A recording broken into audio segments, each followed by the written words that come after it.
A world where information became a trap. Every morning starts the same way. You grab your phone, scroll through your feed, and within minutes you feel like you've lived an entire day. Hundreds of opinions, videos, experts, quotes, alarming headlines. Everything bright, loud, emotional.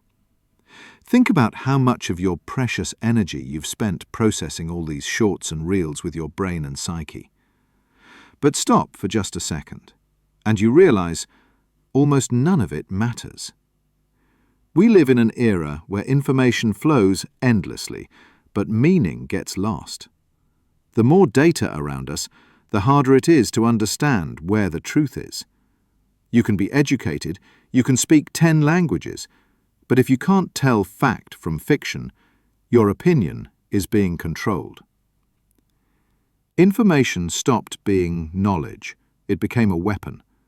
Today, corporations, politicians, influencers are fighting for your thoughts.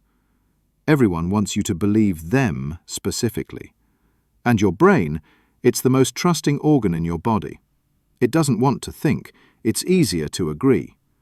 It looks for shortcuts, ready-made answers, confident faces. American philosopher Ralph Waldo Emerson said, "The greatness of a man is not in being faithful to the crowd, but in standing alone when he's certain he's right." But in the modern world, standing alone is scary. It's easier to merge with the flow, easier to believe the majority. Look at TikTok. What started as a platform for dances and memes has turned into an opinion factory. Every day, billions of short videos are subtly rewiring your brain. You open the app for 5 minutes, and an hour later you're living in a world the algorithm feeds you. The algorithm decides what topics to discuss, what songs are trending, what ideas look smart. Young people absorb it like air. But the real trap is for older generations. Those who didn't grow up in the digital world don't see how the influence mechanisms work. They trust the screen because they were used to trusting TV. And so TikTok becomes not just entertainment, but a tool for consciousness control. If needed, it creates a majority opinion, literally within a week. Today, it's a new challenge. Tomorrow, an ideology. The day after, a trend towards stupidity. And those who own the platform decide which ideas to promote and which to erase. This isn't just an app anymore. It's a global tool for programming emotions. Look at how trust works. In 2008, the entire financial world believed the real estate market is unshakable. Banks built billions on the promise that homes never fall in price. People took out loans, brokers smiled, rating agencies gave top grades. The system seemed eternal. But one man, Michael Burry, noticed the cracks. He wasn't a typical financier.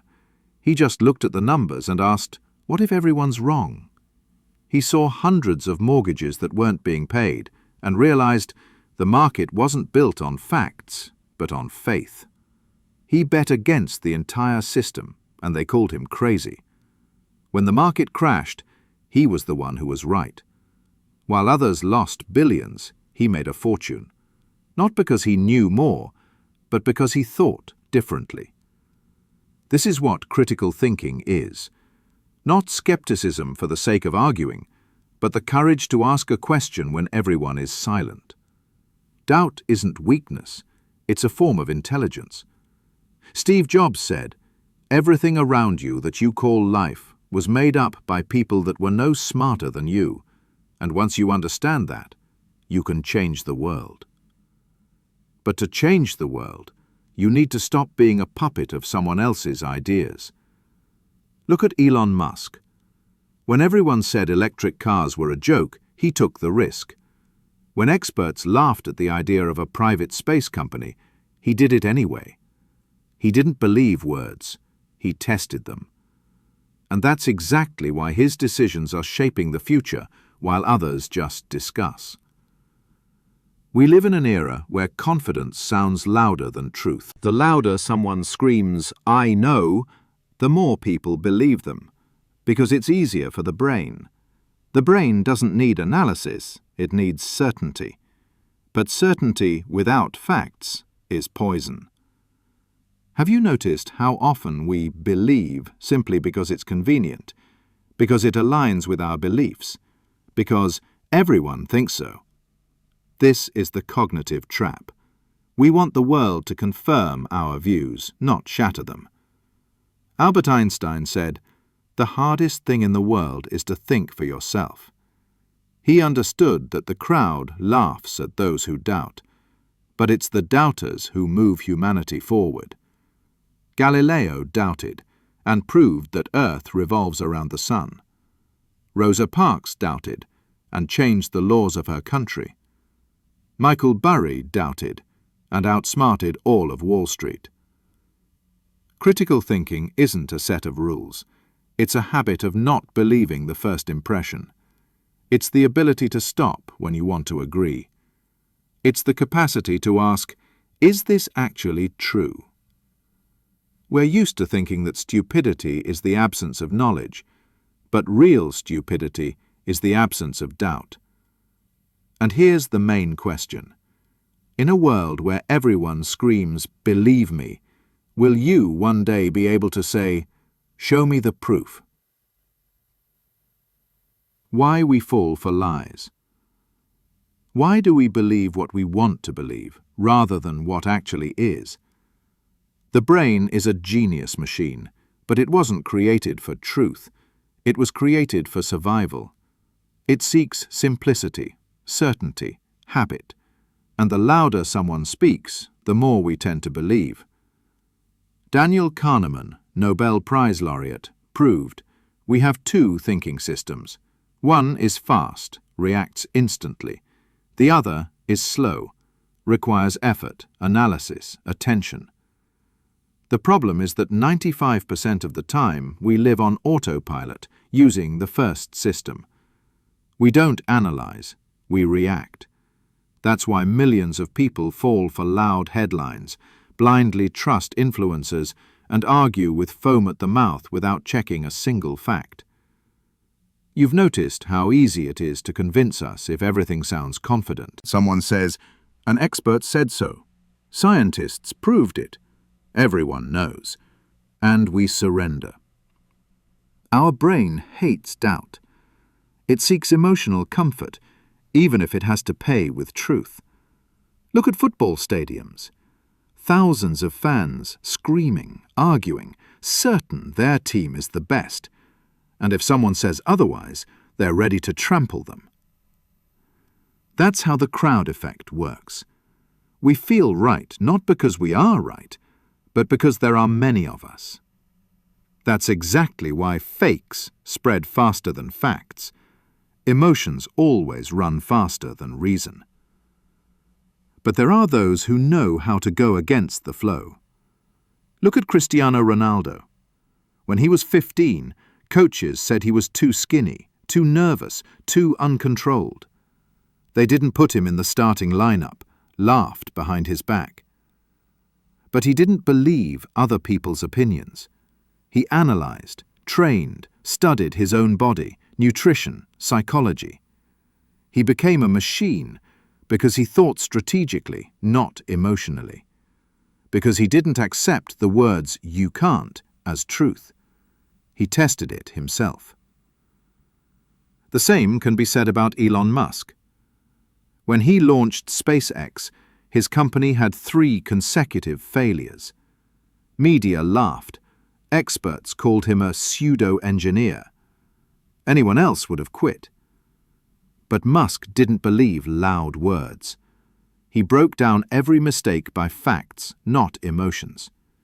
He knew truth isn't in someone's predictions, but in precise calculations. The 4th launch was successful, and the whole world turned upside down. Here's your lesson. Critical thinking isn't just doubt. It's discipline of the mind. It's the ability to keep a cool head when the world around you is burning. Stephen Hawking said, "The enemy of knowledge is not ignorance, but the illusion of knowledge."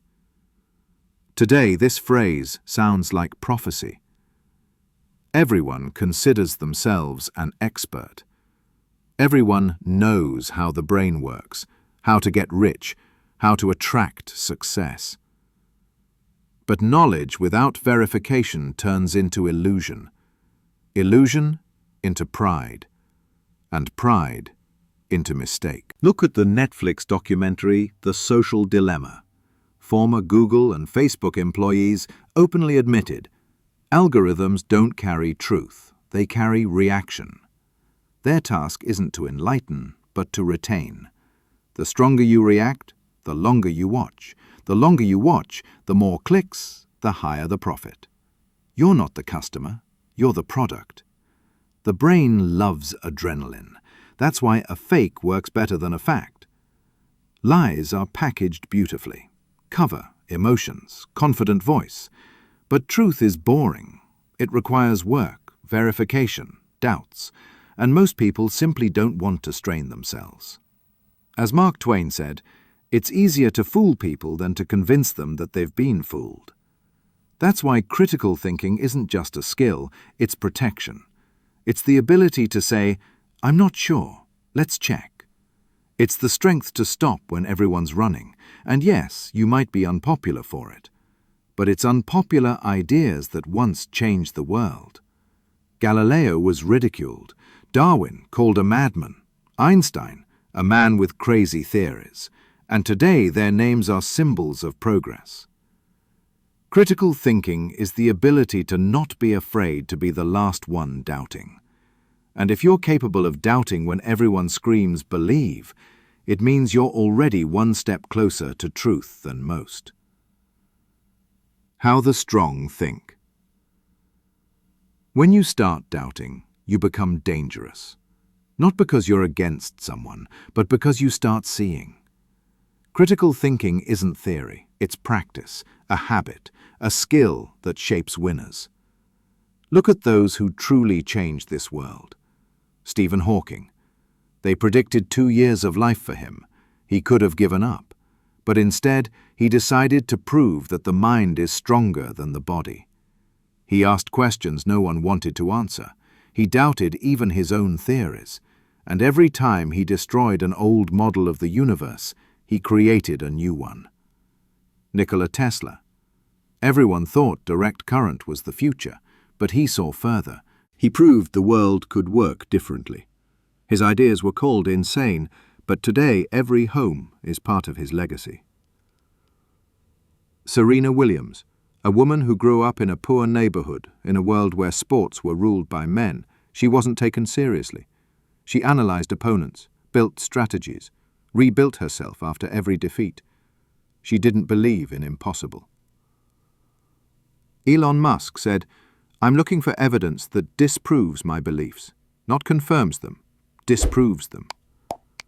This is the essence of critical thinking. Not looking for where you're right, but looking for where you might be wrong. We're used to fearing mistakes, but actually, a mistake is fuel. Franklin Roosevelt said, the only man who never makes a mistake is the man who never does anything. A mistake isn't defeat, it's navigation. It's a way to understand where you were wrong and choose another path. Look at those who lost everything because of certainty. Kanye West, who once stopped doubting. He started believing he was right about everything, that any idea of his was genius. Andrew Tate, who built a cult out of his own ego. As soon as a person stops doubting, they stop growing. Now look at those who doubt and move forward. LeBron James, who people said, he's not the same anymore. He came back every season stronger. Why? Because he analyzed. Emma Watson, an actress who after Harry Potter could have been stuck in Hermione's image. Instead, she studied feminism, culture, economics, spoke at the UN. She didn't just talk, she thought. Critical thinking isn't a set of rules. It's a state of mind where you're not afraid to say, I don't know. Socrates said 2,500 years ago, I know that I know nothing. This phrase sounds like humility, but it holds power, because whoever admits ignorance is ready to learn. We live in an era of confident people. Everyone's asserting something. Everyone's proving something. You go on social media and see millions of experts, each knowing how to live, how to earn, how to be happy. But the louder a person says, "I'm right," the less they listen. And whoever listens, learns.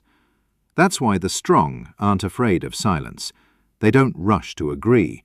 They ask questions, even if they look strange. They seek data, not emotions. They don't shout, they observe. Critical thinking isn't about arguing, it's about understanding. When everyone's looking for who's to blame, you're looking for why it happened. When everyone's dividing the world into us and them, you're looking for logic. When everyone reacts, you analyze. In a world where speed became more important than meaning, the ability to stop and think is rare. But it's exactly what makes you stronger. Because whoever knows how to think knows how to act. They don't drown in informational garbage. They see where manipulation is, where truth is, where it's just empty foam. And if you want to change your life, start with something simple. Stop believing everything that aligns with your views. Verify. Doubt. Listen to those you disagree with. Because growth doesn't start in the comfort zone, but in the zone of conflict between what you knew and what turned out to be true. Henry Ford said, "Thinking is the hardest work there is. That's why so few people engage in it." Maybe it's time to start. Because in a world where everyone screams, "Believe me," the only way to remain yourself is to learn to think for yourself.